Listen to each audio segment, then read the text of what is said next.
कारल्याची भाजी बनवली. प्रत्येक घरामध्ये कोणतरी अशी व्यक्ती असतेच जी बोलून कारल्याची भाजी, तोंड वाकडं झालंच पाहिजे. मग ती टिफिनला करा किंवा रात्रीच्या जेवणासाठी. पण तीच ना आवडती कारल्याची भाजी ना तुम्ही अशा पद्धतीने करून बघा आणि ज्यांना नाही आवडत ना त्यांना ही भाजी करून अशा पद्धतीने खायला द्या. बघा ना आवडती कारल्याची भाजी पण कशी पोटात चाटून पुसून खातील आणि कारलं हे त्यांच्या आवडीचं बनन. ते इकडे बघू शकता इतकी मस्त चमचमीत झणझणीत आणि अजिबात कडू न लागणारी मी आज कारल्याची भाजी बनवलेली आहे. कारलं कडू आहे पण त्याच्यामध्ये गुणधर्म किती आहेत हे आपल्या सगळ्यांनाच माहिती आहे. शरीरासाठी खूप हेल्दी आहे. तर नक्की तुम्ही व्हिडिओ बघा आणि ज्यांना आवडत नाही त्यांना तरी ही भाजी अशा पद्धतीने करून नक्की एकदा तरी खायला द्या आणि मग बघा कशी आवडीने नेहमी कारल्याची भाजी खातील. तर चला बघून घेऊया आपण याला बनवायची कृती, लागणारं छोटंसं साहित्य. तर इकडे मी 2-3 कारले घेऊन आलेले आहेत. हे बघू शकता. आता तुम्हाला भाजी किती करायची थोडी जास्त त्यानुसार कारले घ्या. तर मला थोडीच बनवायची त्यामुळे मी 2-3 कारले घेतलेत. आता हे कारले मी स्वच्छ धुवून घेतलेत, पुसून घेतलेले आहेत. मागचा पुढचा भाग जरा कट करून घ्यायचा आणि असं मधोमध 2 भाग करायचे. हे बघा ह्या बिया वगैरे आपल्याला काढायच्या त्यामुळे तुम्ही अशा सुद्धा काढू शकता किंवा अगोदर ह्याचे गोल आकार करायचे. हे बघा असे गोल आकारचे कटिंग करायचे. जास्त काय पातळ करायचे नाही, थोडेसे जाडसर ठेवायचे. पाहू शकता तुम्ही. आता कमी जास्त लहान मोठे होऊ शकतात, इतकं काही लक्ष नाही द्यायचं. आता ही बी जी आहे ना ही काढून घ्यायची. बऱ्याच ठिकाणी बी वगैरे खाल्ली जाते. तुम्हाला जर आवडत असेल बी कारल्याची तर राहू द्या, काही हरकत नाही. नसेल आवडत तर मग अशा पद्धतीने काढू शकता. कारण ह्या बीमध्येच ना सगळ्यात जास्त कडवटपणा असतो कारल्यामध्ये. त्यामुळं ही बी काढली की कडू तर लागणारच नाही याची खात्री आहे. तशी बी काढा. मधोमध असं कट करून असं बी काढून घ्यायचं आणि असं याचा गोलाकार कटिंग होती. पाहू शकता तुम्ही किती सुंदर झाली का नाही कटिंग. अजिबात कुठे कारलं तुटलं नाही, सहजपणे बी ही निघली. आता मी ही सगळे कारले जे आहेत ना असे कट करून घेते आणि बी काढून घेते. हे बघा परत एकदा दाखवते. ही सोपी पद्धत आहे. अगोदर बी काढायची, अशी जरा साईडनी कट करायचं, हलका हात वापरायचा, अजिबात जास्त काही प्रेस करायचं नाही, नाही तर कारलं तुटू शकतं. एकदम हलक्या हाताने हे सगळी प्रोसेस करायची बी काढताना. हे बघा सहजपणे निघलं जातं. तर मी हे सगळं जरा काढून घेते बी वगैरे कारल्याच्या फोडीमधल्या. आता हे बघू शकता मी इकडे सगळ्या कारल्याच्या बिया वगैरे काढून घेतलेल्या आहेत आणि छानपैकी अशा मोकळ्या केल्यात. तुम्ही हवं तर ह्याला थोडा वेळ 5 मिनटं हळद मीठ लावून पाणी सुटेपर्यंत ठेवू शकता किंवा झटकीपट पण बनवू शकता. ते मी झटकीपट बनवून घेते. सर्वप्रथम आपण कढाईमध्ये तेल तापत ठेवायचं थोडंसं. आता हे कारले आपले कच्चे आहेत, आपल्याला याला शिजवायचे सुरुवातीला. त्यामुळं काय होतं त्याचा कडवटपणा बऱ्याच प्रमाणात कमी होतो. सुरुवातीला जिरे टाकायचे तेलामध्ये, कढीपत्त्याचे पानं टाकायचे. इकडे मी कढीपत्त्याचे पानं टाकलेत आणि बारीक चिरलेला एक छोटासा कांदा घ्यायचा, तो याच्यामध्ये टाकून घ्यायचा.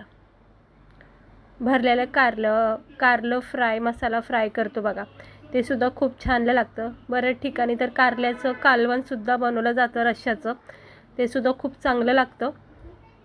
आता इकडे मी कांदा जिरे आणि कढीपत्ता चांगलं परतून घेऊया आणि कांद्याला जास्त काही परतून नाही घ्यायचं. लगेच हे कारल्याच्या ज्या फोडीत ना त्या टाकून घ्यायच्या.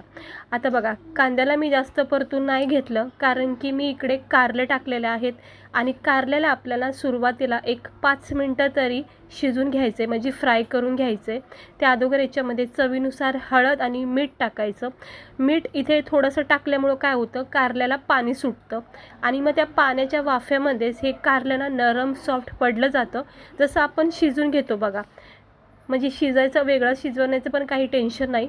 आणि आता जसा जसा वेळ ह्या कारल्याला शिजण्यात जातो ना 1-5 मिनटं, तोच वेळ कांद्याला मग परतण्याला पण भेटतो, म्हणजे कारल्यासोबत कांदा पण चांगला परतला जातो. त्यामुळं सुरुवातीला लगेच कांदा काही इतका परतून नाही घ्यायचा, कारले टाकून घ्यायचे.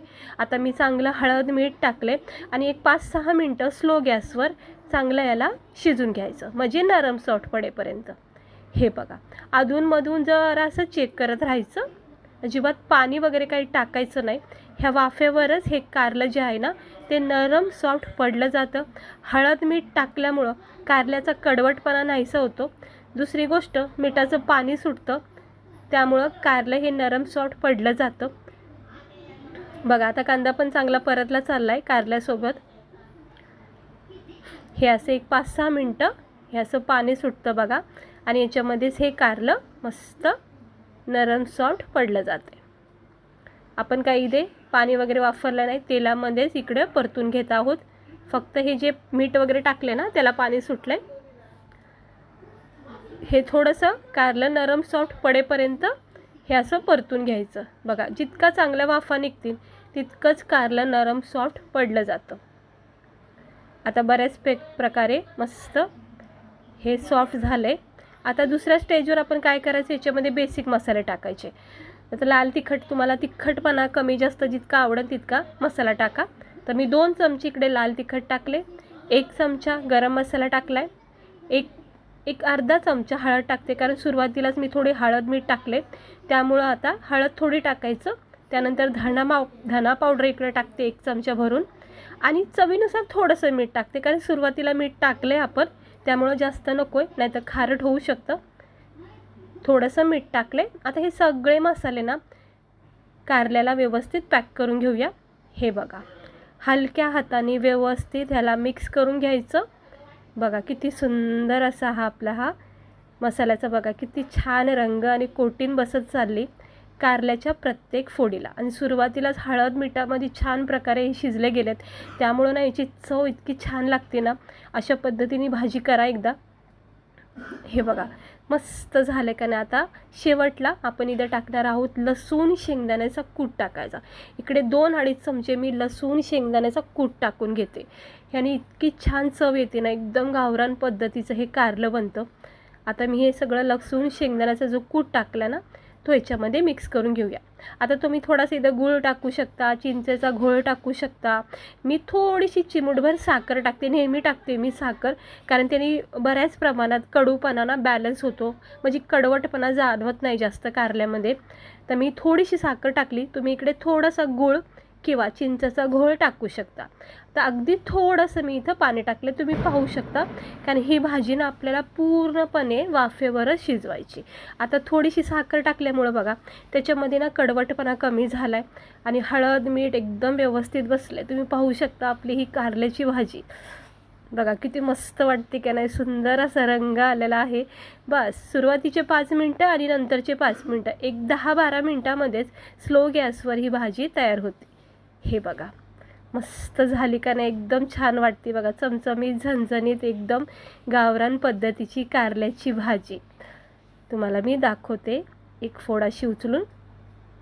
हे बघा मस्त नरम सॉफ्ट झाले कारलं, एकदम अलगद हे कट झालेलं आहे. आणि एकदम पण गाळ करायचा नाही, थोडासा कारल्याचा क्रंचीपणा ठेवायचा, म्हणजे तो खाता वेळेस ना छान वाटतो. मग बस परफेक्ट आपली ही कारल्याची भाजी झाली आहे तयार खाण्यासाठी.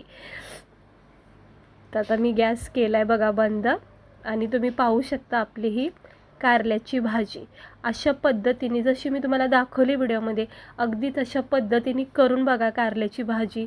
आणि ज्यांना नाही आवडत ना त्यांना तुम्ही देऊन तरी बघा ज्वारीच्या भाकरीसोबत. बघा आवडीने नाही खाल्ली ना तर तुम्ही मला कमेंट करून सांगा का आवडली नाही. मी एवढी खात्री देते की ही भाजी तुम्हाला इतकी आवडेल, मस्त वाटते. तुम्ही करून नक्की बघा. तर चला आता आपण गरमागरम ह्याला प्लेटमध्ये सर्व करूया. तर अशी ही झणझणीत चमचमीत कारल्याची भाजी झाली आहे तयार खाण्यासाठी. वा वा वा बघा पाहता क्षणी ना असं तोंडाला पाणी सुटते, असं वाटतं ज्वारीची गरमागरम भाकर बाजरीची भाकरीसोबत मस्तपैकी याचा आस्वाद घ्यायचा. तर नक्की करून बघा. आणि कारलं हे म्हणजे आपल्या शरीरासाठी खूप गुणकारी आहे, म्हणून त्याला कधी स्किप करू नका. नक्की खात राहा कारलं, आणि आवडत नसेल तर अशा पद्धतीने करून बघा, सगळेजण आवडीने खातील. आणि कारल्याची भाजी बघा, हे कारलं तुम्ही पाहू शकता एकदम चांगल्या प्रकारे शिजलेलं आहे. आणि आता मला तर काय राहत नाही, मी तर आता ज्वारीच्या भाकरीसोबत याला खाऊन घेणार आहे. तुम्ही पण या सगळे खायला, आणि अशी कारल्याची भाजी नक्की करून बघा. टिफिनलासुद्धा तुम्ही नेऊ शकता, मस्त हेल्दी टिफिन होईल हा. तर कशी वाटली तुम्हाला आपली ही कारल्याची सिंपल आणि मस्त सोपी रेसिपी आवडली असेल तर लाईक करा, चॅनेलला सबस्क्रायबर करा आणि घरामध्ये जर कारलं कुणाला आवडत नसेल ना तर करून तरी बघा. चला भेटते मी तुम्हाला पुढच्या